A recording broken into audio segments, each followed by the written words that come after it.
Xalqlar həbsxanası adlanan Sovet düşərgəsində istisnasız olaraq bütün millətlər repressiya olunmuşdu.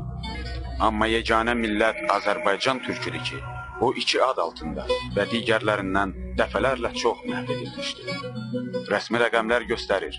1937-ci ildə Rus-Sovet repressiyası gürcülərdən 13.000 nəfəri, ermənilərdən 12.000 nəfəri güllələmişdisə, Azərbaycan türklərindən 14.000 nəfəri türk adı altında, 14.000 nəfəri isə İranlı adı altında güllələmişdi.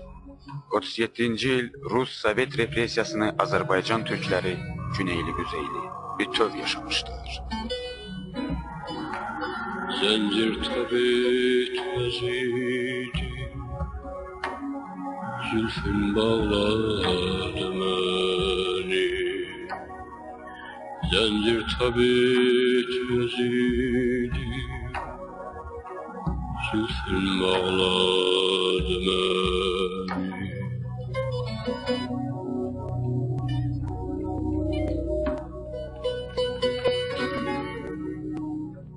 Rəsmi rəqəmlərdən əlavə Azərbaycan ikiyə bölündüyü sərhəd boyunca Culfadan Astarıya dək keçən zolaqda yaşayan əhali güney ilə əlaqədə şübhəli bilinərək, yaxud o tayda qohum-əqrəbəsi olduğu üçün Qazaxstana sürgün edilmiş, şaxtalı, qarlı yollarda məhv olmuş, lakin həmin 10 minlərlə soydaşımız repressiya qurbanlarının rəsmi siyahısına salınmamışdır.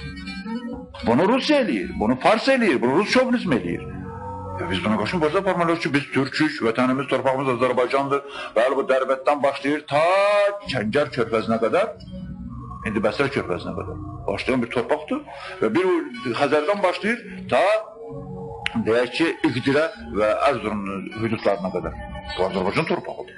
Tarixi Azərbaycandır bu.